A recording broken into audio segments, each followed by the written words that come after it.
The first time, let me now unveil Xbox. From the perspective of a consultant, here's my take on what Microsoft should do with Xbox. The bottom line is that Microsoft should not and is not going to exit the game console hardware business because it's too valuable of an asset. Also, with the acquisition of Activision, Microsoft has all of the right assets in place to beat Sony in the next console generation, or at least close most of the gap, and the only reason it wouldn't is due to bad execution. So, it has the right assets and strategy, but needs to really focus on improving execution. Now, here's how I arrived at those conclusions. Xbox had some well-documented problems in the prior generation, but it was hoping for a rebound. However, Xbox has actually lost ground to PlayStation in the latest generation. Also, Xbox has canceled games, has closed studios, appears to be moving away from exclusive Xbox content, and didn't have a mid-cycle hardware refresh. Some market observers believe Microsoft is de-emphasizing traditional consoles, which could eventually lead to an exit of the console hardware business. We'll discuss that and more in today's video.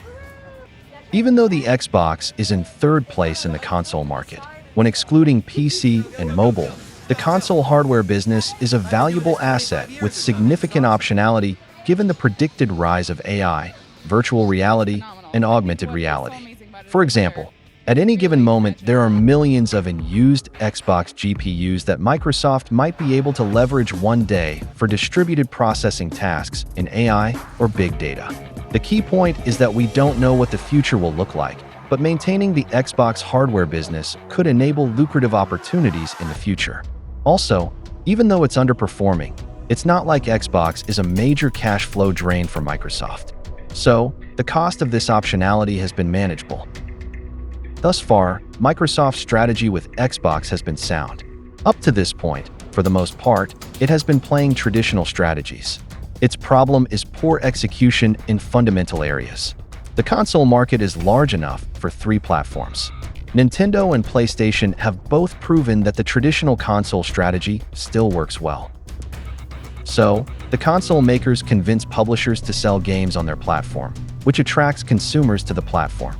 On the other side, the console makers try to increase the number of consumers, which attracts publishers to sell games on the platform. It's a two-sided network effect market.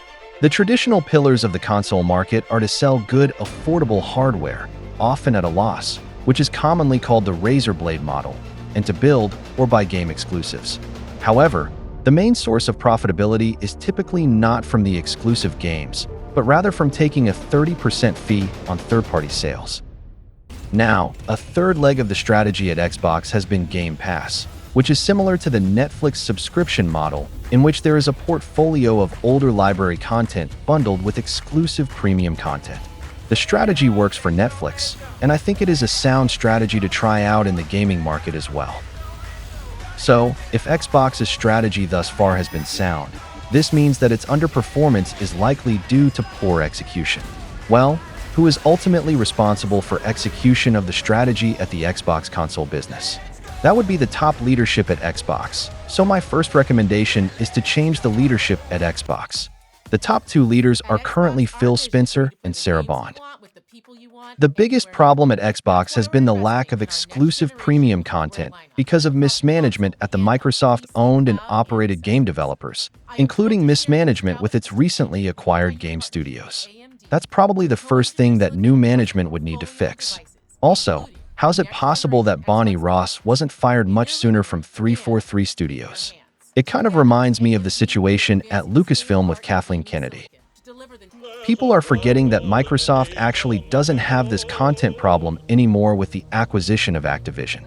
When we look at the 2 traditional legs of the console market strategy, affordable, good hardware and content, Microsoft is very well positioned.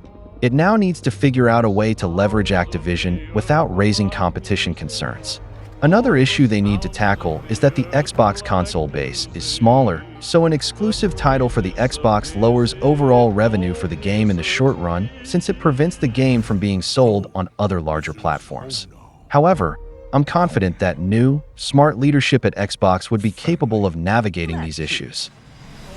Now, Xbox has raised concerns recently by seemingly shifting away from exclusive Xbox content. It has been promoting a multi-platform strategy and has been putting traditional Xbox IPs onto other platforms, like PlayStation. This has raised concerns that Microsoft is actually going to exit the game console hardware market and thus focus on selling games anywhere and everywhere instead of maintaining the Xbox console platform. However, it might not signal a market exit because, according to game theory, in a duopoly, the two players achieve the greatest joint payoff by cooperating instead of competing.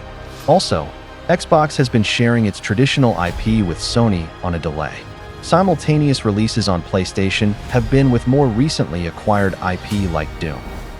Let's assume that putting first-party titles on a rival's platform, even on a delay, is cooperating, whereas keeping them exclusive is competing. The Nash equilibrium is to compete, to both have exclusive titles.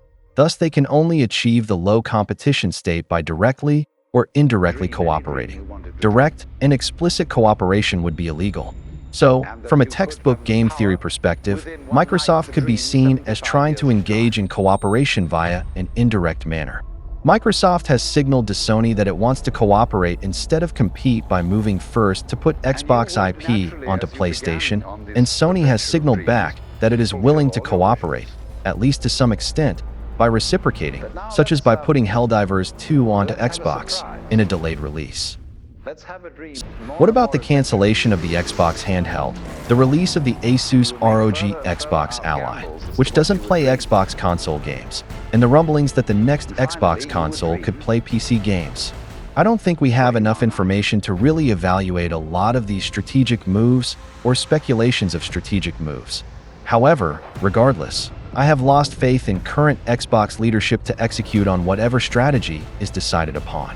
Also, the acquisition of Activision and outside-of-the-box strategic thinking wouldn't be necessary if Xbox could just make really great games.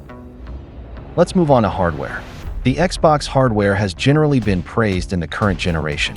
Microsoft has the deep pockets for good console development and affordable pricing. The simultaneous low and high-end market strategies with the S and X versions was a smart move.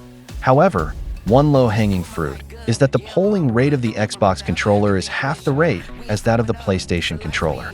This means that Xbox controllers have higher input latency. So, many top players and influencers prefer the PlayStation over the Xbox because of this seemingly small issue, and this preference at the top end of the market trickles down to the broader player base. In the next Xbox, I'd like to see Microsoft boost the polling rate of its controller, but overall Xbox's hardware execution has been good. So, Microsoft knows it needs to fix its content issue, which it in theory solved with the acquisition of Activision. This content supports the traditional console strategy and also Game Pass, which I think is a good strategy to try in the gaming market.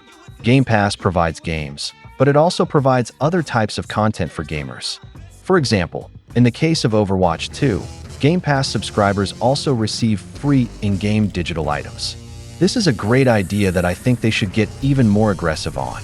Let's say the in-game price of a skin is $5. So in the mind of a really dedicated player of a game, he might think of the monthly cost of Game Pass as being only $7 instead of $12 if he gets a free skin each month. In conclusion, Phil Spencer and Sarah Bond have pursued sound strategies for the Xbox business. Hardware execution has been good, overall, and it makes sense to try out a subscription model. Recent strategic moves and rumors of strategic moves have increased negative sentiment around Xbox, but at this time, I'm withholding judgment. However, it's undeniable that they have failed in execution in the most important area of delivering high-quality gaming content. Maybe they should both fail upward and be kicked up and out of Xbox, and be replaced by people who are better at execution. Given their track record, it's risky for them to run Activision.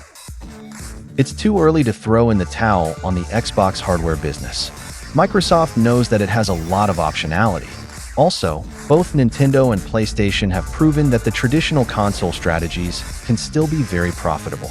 Let's all hope Xbox makes a strong rebound, because a market with just Nintendo and Sony would be bad for consumers.